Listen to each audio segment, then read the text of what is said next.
are live, ladies and gentlemen, boys and girls. Thank you guys for tuning in to another episode of Black and Blue. You guys already know he's been introduced. He's here. I got the world famous Jon Rappa right here. He's an investigator. He's wrote the book Extracting the Truth, and we're going to dive into that. And I've got to pick up. I haven't been able to digest the whole book. I just recently got it, but the parts that I did get have been very helpful for me as being in CI right now, being a detective myself. So, ladies and gentlemen, boys and girls, without further ado, he's already on the stage. Jon, thank you for joining the show. Can you tell us a little bit about yourself, please? Absolutely. First of all, like I said earlier, thank you for having me. It's an honor. I've been following you for a while, and this isn't when you reached out to me, I was like, wow, this is pretty cool. So thank you very much. Yeah. So I'm, I've been in law enforcement. I'm born and raised in Florida. I grew up in South Florida and moved up to North Florida, 2005, the Gainesville area. But I've been in law enforcement probably, since 1997. I started out with the Department of Corrections. Did 4 years there, left as a sergeant. Been very blessed in my career. I've worked 2 different agencies. My first agency was a very small agency, Lighthouse Point, Florida. It's in Broward County. Very, very nice city on the water. Small, about 10,000 residents. It was a great starting ground. And honestly, I really enjoyed my time there. I still have a lot of good friends that work there. And that's where I grew up. You know, it's funny. I grew up in Pompano, which bordered Lighthouse Point. And so I was breaking up parties. And then 5 years earlier, I was going to parties in high school, and maybe less than 8 years later, I'm breaking them up. So in the same neighborhood, really cool. But then me and my family, we moved up to Gainesville area, 2005. And I've been there ever since, and very fortunate in my law enforcement career. I've done a lot of different assignments, obviously patrol. Right. I was assigned to the, obviously field training officer. I was assigned to the DEA task force in South Florida. My first 13 months in Gainesville, I worked a deep undercover assignment. Nobody knew who I was. I had no connections to the areas, and they had a lot of money in the drug forfeiture account. So they sent me in undercover. I had no idea what I was doing. I think I was asked if I was a cop like 5 times in a month. I'm like, God, I'm horrible at this job. I did that for about 13 months, and then I went to patrol, and I've been very, very blessed. I was a juvenile detective for a little while, back on patrol. I was on a violent crimes unit. That's probably the most rewarding part of my career, between that and homicide. But I was on a violent crimes unit called TIU, Tactical Impact Unit, and we did robbery, we did violent crime, and I was one of the investigators on the team. And I was on that team for about 4 years, and just had such a good time on that unit. And then, of course, I went to robbery homicide, spent about 7 years or so there, and got promoted to corporal. And in my agency, if you get promoted, they send you back to the road. So I became a corporal, and then about a year and a half later, I became a sergeant. And so now they reward you with all your hard work by sticking you on midnight shift. That's where I'm at now, with the pale face. There's no sun, man. and sporadic sleep. I get it. Yeah, absolutely. But very fortunate. I've had a good time. Thank you for giving us that background. I mean, hearing the transit, being in law enforcement for over 25 years, for once, I know you had seen a lot. I know you got to experience a lot, sure. Actually. So I know I've seen a lot. I'm not trying to compare apples and oranges, but can you tell us a little bit about some of the changes that you've seen and some of the significance of actually working on some of those teams that you've been on before? How they've been a positive force for you moving forward? So, I mean, law enforcement in general has changed. I remember starting off, and we started off doing handwritten reports. I came at the very tail end of that, and at some point right after field training, we started writing our reports on computers. We have a database in Florida called David, and David is where we can access people's driver's license, their photo, and so forth. I'm sure you have something similar in Pennsylvania. Yes. We didn't have access to that when I was a police officer originally. So the earlier part of my career, this is just a technological change. At the earlier part of my career, I would ask somebody for the name identification, and I would try to figure out if they're being honest with me just by asking them questions. Well, now I can pull their picture up on the database right there in my car. Right. We went from just regular police work to automatic license plate readers and facial recognition. Yeah. There's just, one of the things that I say in some of my interviews when I have a suspect in the box is, one of the things that I say is, when I'm telling them how strong our investigation is, the line that I use periodically is, I don't know how cops solved crimes in the 80s. They had to get out of their car and actually do work. It's very easy for me to put cases together. I'm not very good at it, but we have the technology and this is what we have. And then I kind of lay out some of the things that we have and how we solve crimes and things of that nature. And when you really think about how far we've progressed, it's amazing. It's amazing how far we've progressed. Yeah, I have to agree with you as well. Absolutely. I remember one thing that I was real adamant on was accident reports. I hated accidents. I hated and then that's when we had when I started, we had the carbon copy sheets. And I hated them until I finally memorized the order of what they had on there, and I knew during first approach what questions to ask, so I could start filling out certain blocks before I just had a system in my head. Sure, so I could get it done. I used to pride myself if it wasn't a major accident, of course, I could get it done, get everyone on their way within 5 to 10 minutes, and then clearing up the streets or whatever, and clear the roadway, whatever needs to be done. Then we switched over to tracks is what we use now. Okay. You had to type in this, you had to go here, and it was a whole new system for me, and I hated it. And I think I was one of the last officers that kept the carbon paper until we officially ran out, and then I was forced to learn tracks because we had no more carbon paper. And then when I learned how to use tracks and I finally got my system down, I was like, wow, I've been avoiding this whole time, and it's actually so much easier. Hey, Cleet, do you remember the stencil with the pictures of the car? And the young generation, they don't know. It's funny. I was going through some old things about a year ago, going through an old box, and I found one. Mine's still on my old clipboard. Yeah, we've come a long way. Longer used, actually. Absolutely. Yeah, 100%. Even in interviewing, we've come a long way, interviewing, interrogation. One of the things that I remember at the earlier, I think we're a lot more cautious these days than we were back then. I think the burden of proof right now is a lot higher than it used to be as far as, prosecution. And I also think that the courts are we have to be very careful on the things that we say and do during an interview, which rightfully so we should be. But I think years ago, we had a lot more. And I'm not saying this was a good thing. We had a lot more freedom back in the day to kind of say things. But I think we're a lot more cautious. I think, at least in my circuit, we will be brought to suppression hearing very quickly if we say and do the wrong things. And so, one of the things that I remember being a rookie, brand new, like first year officer, having a vet officer tell me, if you want to get people to confess or cooperate with you, threaten to take away their kids. They'll always listen to you. They'll always cooperate. Well, right now, look at your reaction. And that, so back then, being young and impressionable, you think that that's the right thing to do. Then years later, you're into the job going, that is one of the most horrific things that you're going to get suppressed. Your statement will never make it into court. If you have a decent defense attorney. I mean, even a bad defense attorney can get that toss. And you think, these are the things that I was taught at the earlier part of my career, lying about evidence, fabricating evidence, literally making evidence up. And we're not allowed to fabricate. And so, as time progresses, I don't know if it's just, obviously case law, it changes a lot of things, but I think we just get better. I think we as law enforcement get better. We can look back at things we did years ago, whether it's on the streets or even in the box, in the interview room. And you could see that we've just progressed. We really have. Yes, we have. I remember very similar stories as well, starting off when I had a retired chief police job. So therefore he had other mental systems. He was at the end of his career when I was starting my career. So therefore he was very old school. Yeah, very, very old school, but he taught me a lot. But that would be for a whole nother podcast. I don't want to go down that road, but he was a good man and a good instructor.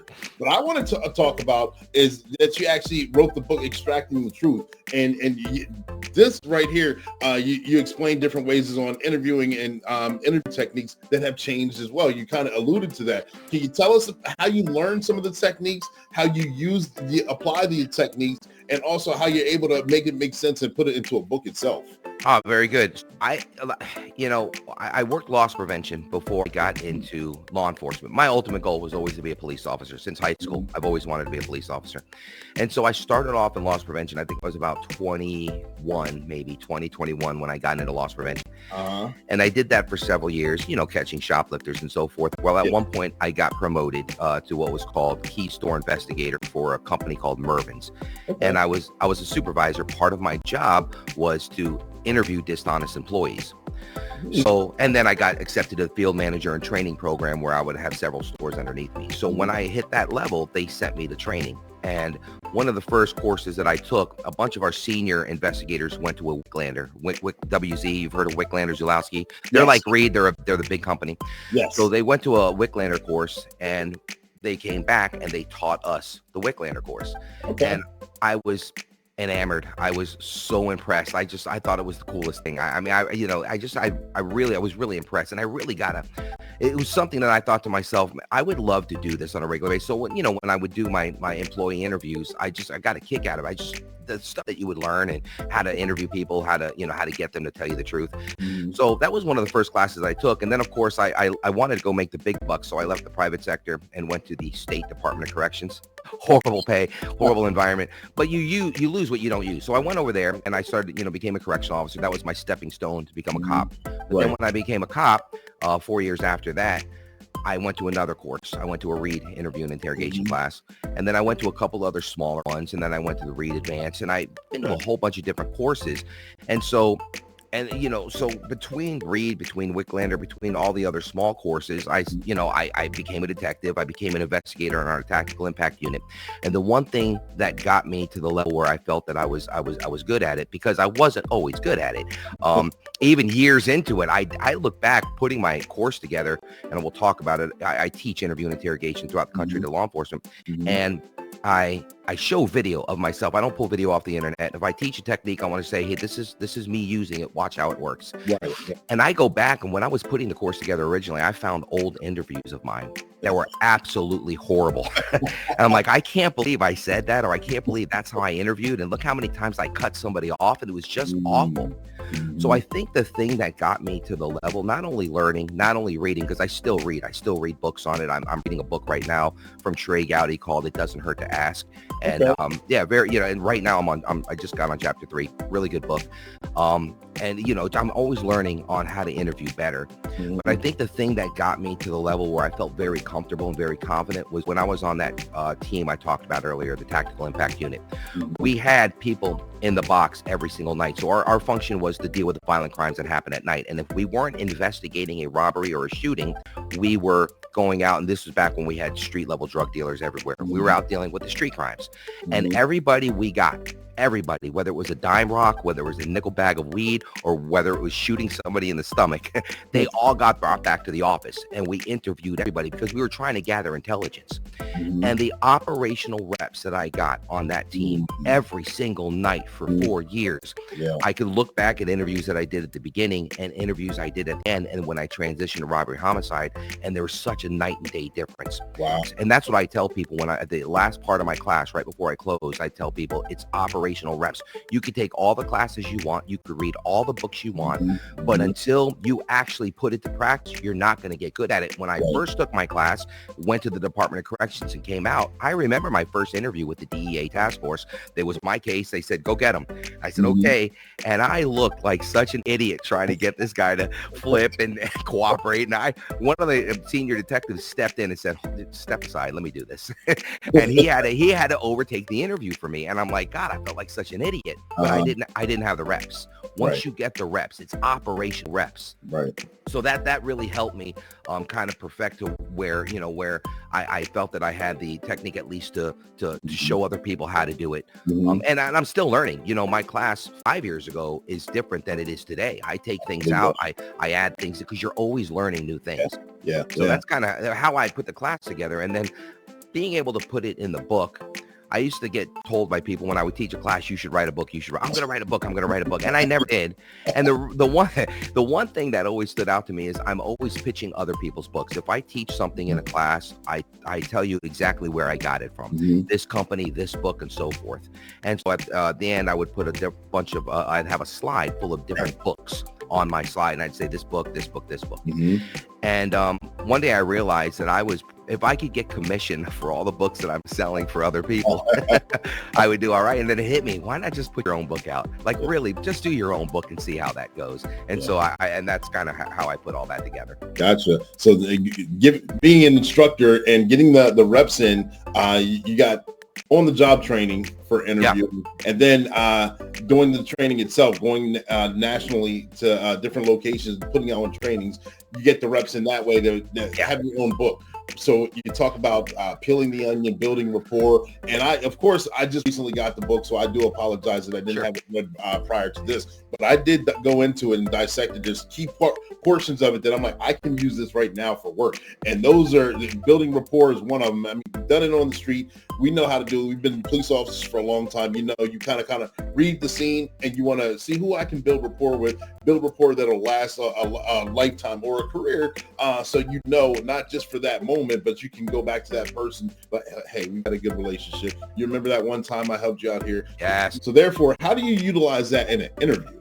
It's funny that you were what you just said reminded me of you've seen the movie Killers, yes? Yes. Yeah, that's the movie that I watched and I was like, yeah, I want to do that for a living. I was in high school. I said, man, I want to do that. Robert Duvall, if you remember, because you just said it, building rapport and future rapport on the streets is paramount to good street policing. Yes. Paramount. And so you said it. There's a scene with Robert Duvall where Sean Penn chases down that guy in the alley and then, comes back, brags about how fast he is. And then Robert Duvall steps on the crack, crushes the crack and then lets it go. And Sean Penn's mad. And Robert Duvall looks at him and says, you owe me one. Say it. You owe me one. I'm Hodges. Ask around. I love that. And honestly, I've stole that line from him as a street cop because it really, what you said is gold, right? For street policing, it's future rapport. It's not just now, it's future rapport. So I just wanted to kind of touch up on what you said. I love it. Absolutely. But rapport in the box to me is half the battle. It really is. I always tell people, nobody's going to open up to you if you're judging them. People ask me, well, how are you so nice to a pedophile? How are you so nice to somebody who murdered a child or murdered somebody in cold blood? How are you so nice to these people? And I say, we have an end game. Nobody's going to open up to a jerk. Nobody's going to open up to a judgmental cop. You got to put yourself in a position of take the police thing out of it. If somebody's your boss or your significant other, your coworker is questioning you and acting like a jerk, they're not going to open up to you. They're going to shut down. They're going to become argumentative. You've got to build rapport with people. And one of the things that I say, I talk about it in my book, I talk about it in my class, your most powerful tool as an interviewer is rapport, trust, connection, and empathy. Those four things. That's half the battle. Once you get that foundation, that's your foundation. That's the foundation of your house, of your building. Once you get that foundation, everything else falls in line. And so, yeah, I mean, would you agree? Absolutely, 100%. So one of the ways that I teach people and that I've learned how to build rapport in the, it's in the box, in the interview room. It's different on the streets. It's kind of the same on the streets, but really in the interview room, you have all the time in the world. Yeah. One of the things that I tell people, because I teach an interview and interrogation class for patrol officers, it's a one-day class. Okay. And there is a difference in building rapport on the streets and there is in the box. In the box, you have all the time in the world. Stop rushing it. There's no need to rush it. If you're going to be in, you sit down in the interview room, understand that a good interview, you're going to be in there for a while. And the first half of that should be building rapport. I'm not talking a 3-minute conversation. Talk about anything other than the crime for about, 20, 30, 40 minutes, for as long as this is the foundation. Right. One of the videos I show in my class is I show a video of a kid who was he molested 4 young children. He was a lot younger than me. He was in high school or in middle school, but he molested 4 young children. And when the sergeant of the sex crimes unit asked me to interview him, he was sick. He couldn't talk, so he asked me to interview him for him. So he goes out to pick him up. I'm reading the case files. I'm trying to familiarize myself with the case. Right. The kid comes in, the sergeant looks at me, he says, he's angry, he's mad. We had to, kind of fight him to get him in handcuffs. He's not talking. And the civilian CAC worker was there and she says, I know the family. I've dealt with him before. He's very introverted. He's not going to talk to you. So I said, well, he's here. Let's talk. And this is one of the videos I show in my class, teaching people how to build rapport, because you can tell people all day long, build rapport, but you got to teach them how to do it. Yeah. You talk in terms of their interests. That's how you build rapport. You have a conversation. And Dale Carnegie in the book, How to Win Friends and Influence People, taught me that. he says in the book, he says, talk in terms of other people's interests. So I had to sit down with the kid, and obviously I'm talking about sports. What do you want to do with your life? College. He doesn't care about any of that. I look like the old man in the room trying to, be an authoritative figure. You got to go to school about that. And at one point he brought up the video game Fortnite. I said, what do you do after school? He says, I play Fortnite. For the next 30 to 40 minutes, he went from being closed down to we had a 30, 40-minute conversation about Fortnite. We talked about Fortnite. We talked about Robert Downey Jr. and the Iron Man series. Yeah. We talked about Marvel versus DC, and because it's what he liked. And by the time we were done, he was spinning around in the chair. We're fighting over candy. Who's going to eat what piece of candy? And then I sit down and say, hey, listen, I like you. You're a nice kid. I think we're vibing, but we have to have this conversation. And it took a while, but he came clean and talked about what he did to all 4 children. So and all it was building rapport. I think finding commonality. Tony Robbins says it best. Rapport is power, and rapport is the feeling of commonality. And if you can find common interest and talk in terms of their interest for as long as you can, not 5 minutes, not 2 minutes, or as long as the conversation allows it to do that, you'll be surprised once you get their resistance from here to here. It's so much easier to talk to people. Yeah. Thank you for explaining that the way that you did. And it totally makes sense. And I can actually visualize it in my head as you're explaining it. And it reminds me, honestly, I've been on the streets for a while. Worked a couple narcotics and other on teams like that as well. However, before I was getting into policing, I was actually considering sales. And I took sales courses. So How to Win Friends and Influence People is one of the books that I read. And I'm like, I want to do sales. I don't want to make relationships and friends, not knowing. I'm in my early 20s at the time. So I'm going into it very naive.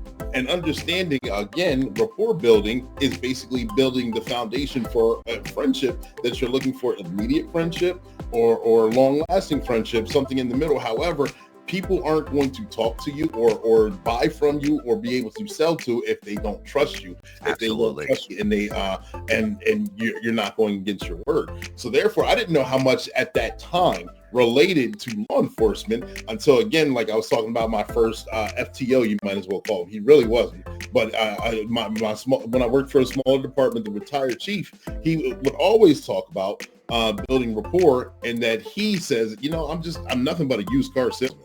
I'm out here, I'm selling people a dream on something, and then I had to put him in jail. And I'm like, wow, I understand where he was going with that. I think his delivery was a little, he wasn't trying to sell lemons and present them as Mercedes Benz. He was basically talking to you and telling you what you had, or what you could afford, or for lack of a better term, he presented to you what it was, made friends with you where you were. I watched him work. He did not at least come across as if he was judging. He came across as, man, you're in a tough situation, and I've never been in this situation, but I've seen situations like this before, and I promise you can get through it, and I want to help you get through it.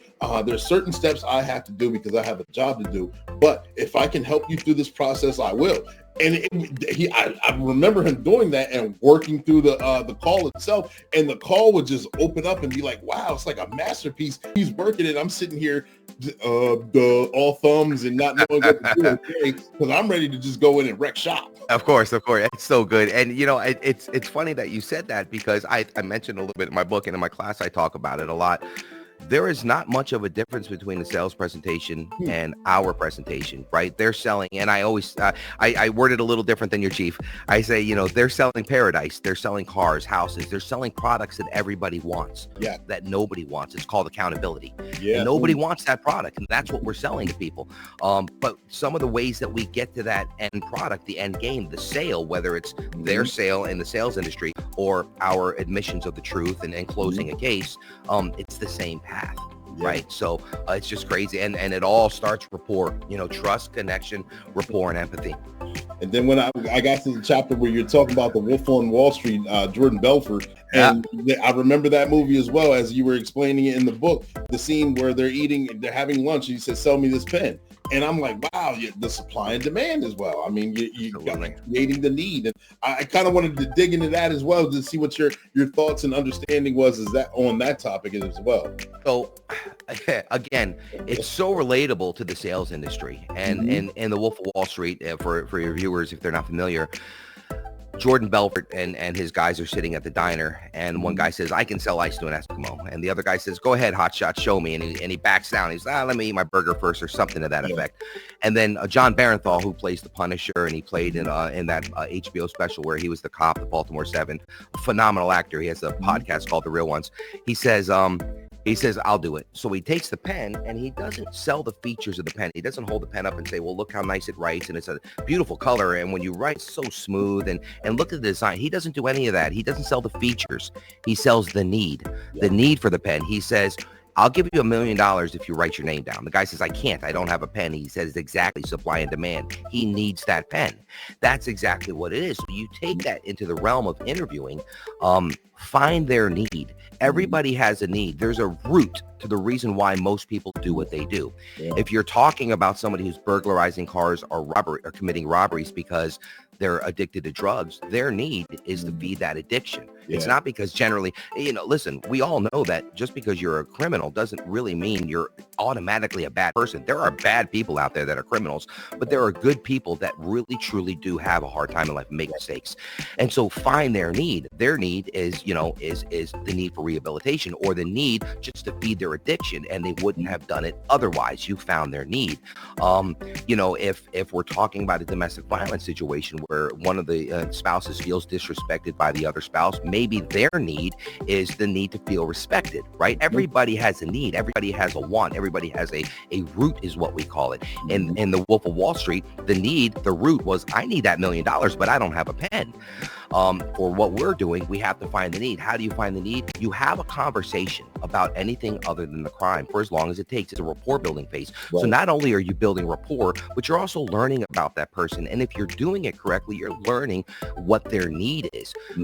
One of the videos I show in my class, and again, any video that I show in my class, for the most part, there's one or two that I pull off the internet because they're great videos. Right. But everything else is either me or my other instructors from the company, or friends of mine that are, that use the same strategies that I teach. And so one of the best interviewers at my agency, his name is John Pandak. He's a really good interviewer, phenomenal detective, and he runs our sex crimes unit right now. And he has this interview where there's a mother who has an autistic son, and she's conspiring to kill her son. She's at her wit's end, and she literally plans it out with her boyfriend. And so we get a hold of some text messages and some controlled phone calls and things of that nature. So we know that this is true. And then the boyfriend, folds and says, this is what she's going to do if you guys don't intervene. So he brings her in, and he's got to find her need, because that's a very hard crime to admit to. You didn't kill him yet, but I'm going to kill him. And that's a very hard crime to confess to.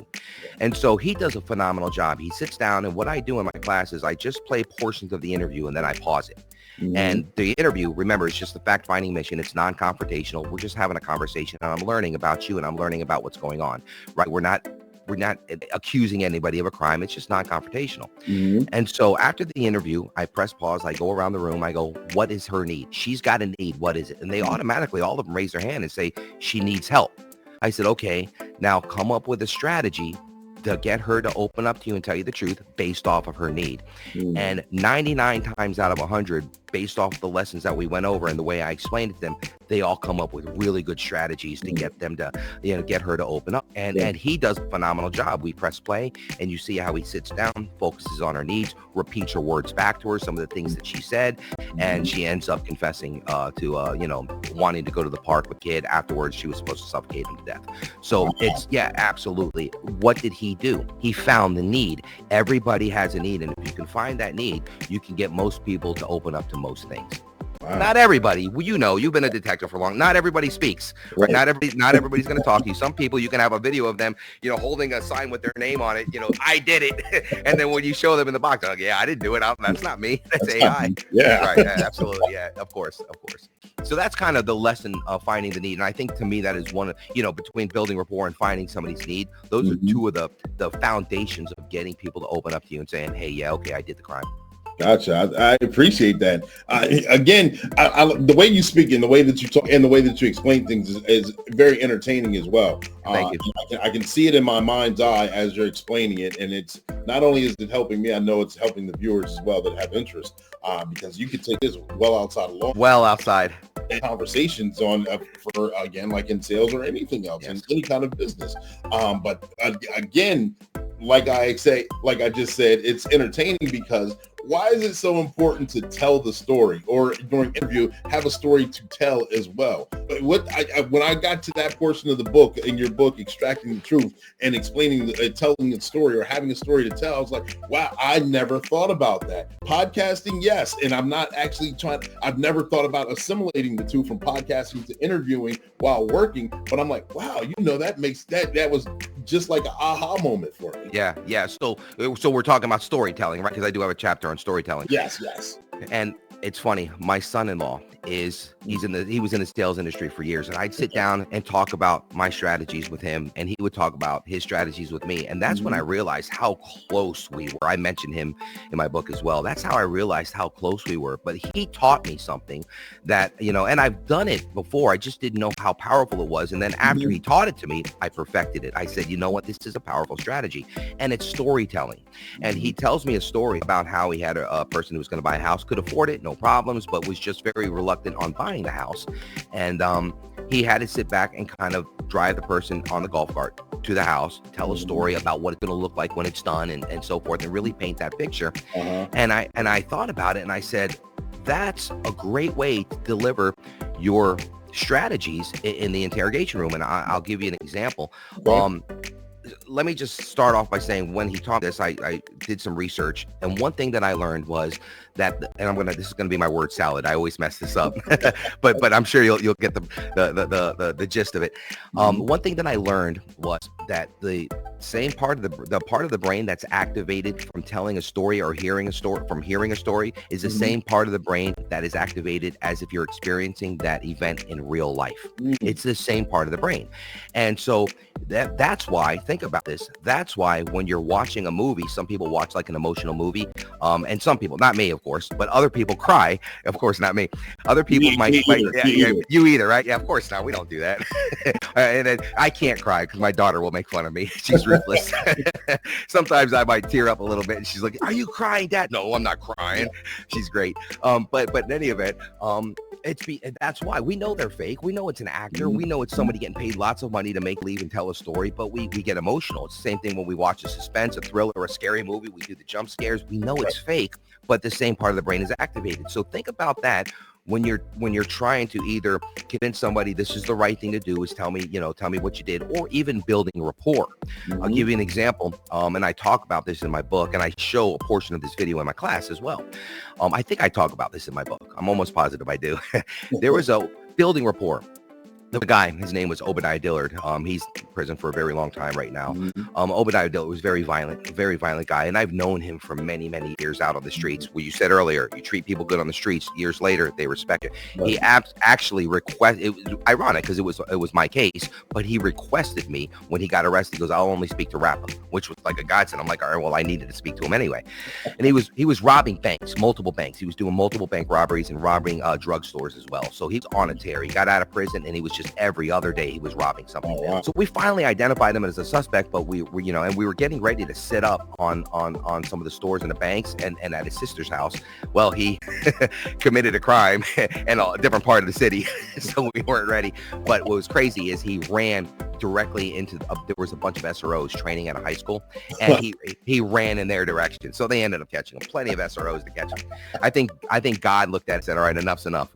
There's some divine intervention there. The SROs. Yeah, absolutely.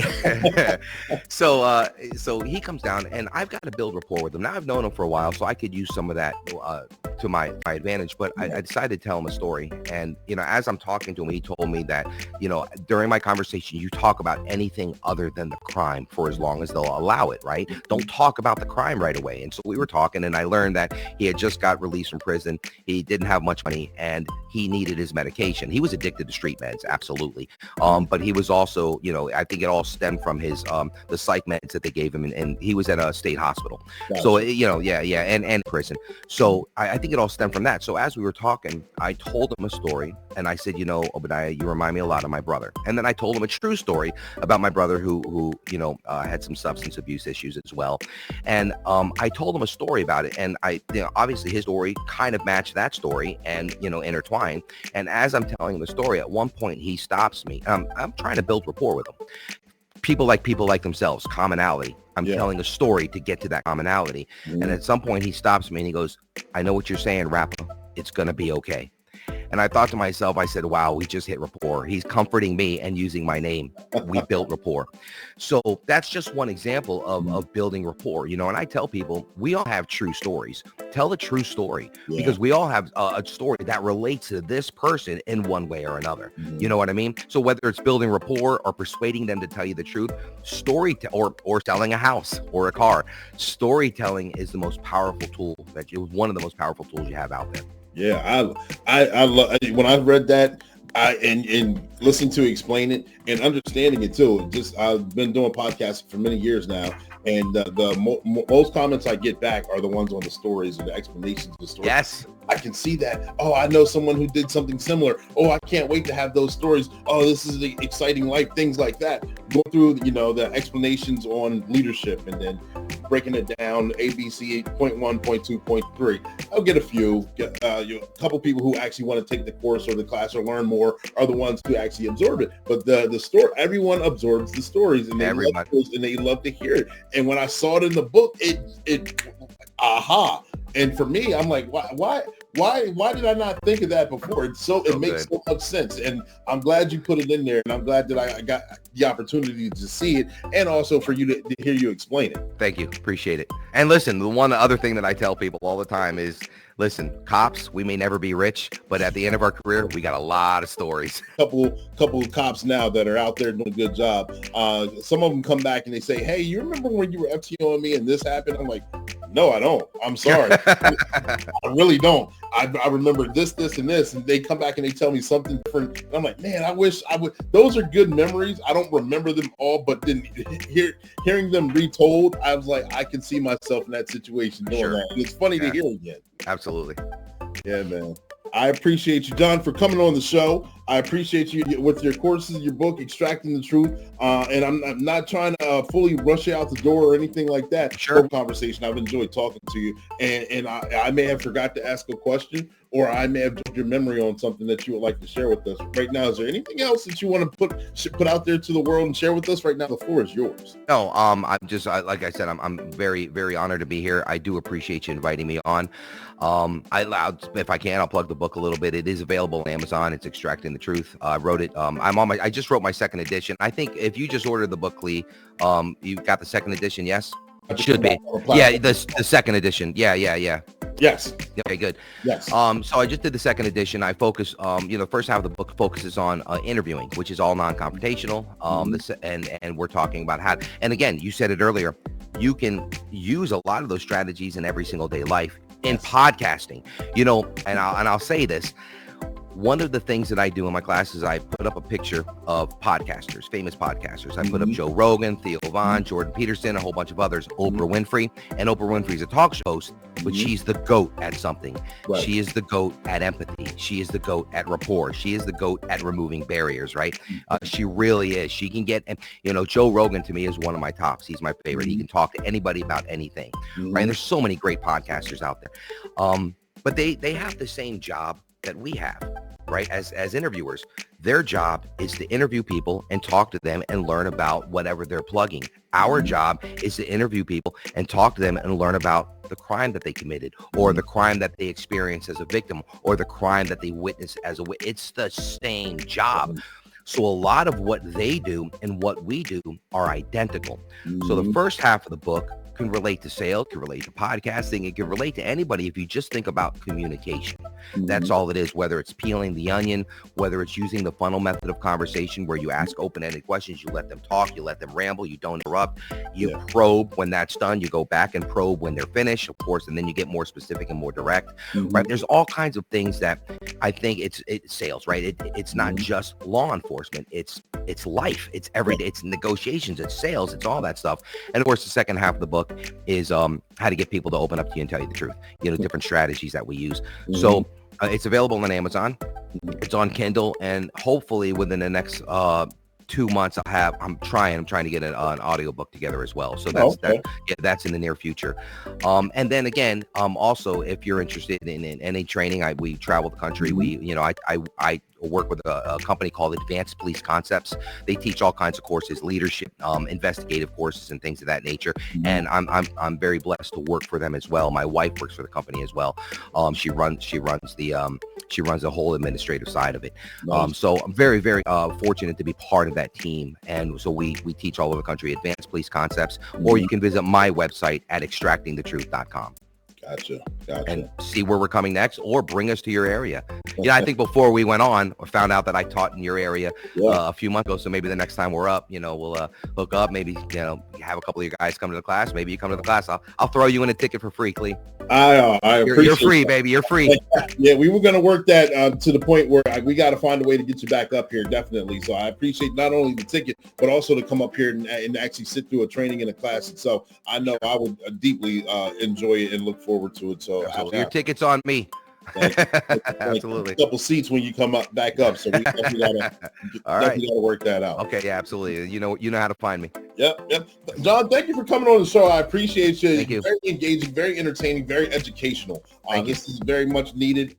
Again, this is the platform Black and Blue, where we like to humanize the badge. We talk about things law enforcement or first responder related, whether it's trainings, experiences, or publications. I'm getting my word salad out of the way now. We all have them. I know they always come at the wrong time, but this is a good book, ladies and gentlemen, boys and girls. Make sure if you haven't already, get your copy. Make sure he said it's on Amazon, extractingthetruth.com. Make sure you check out his trainings.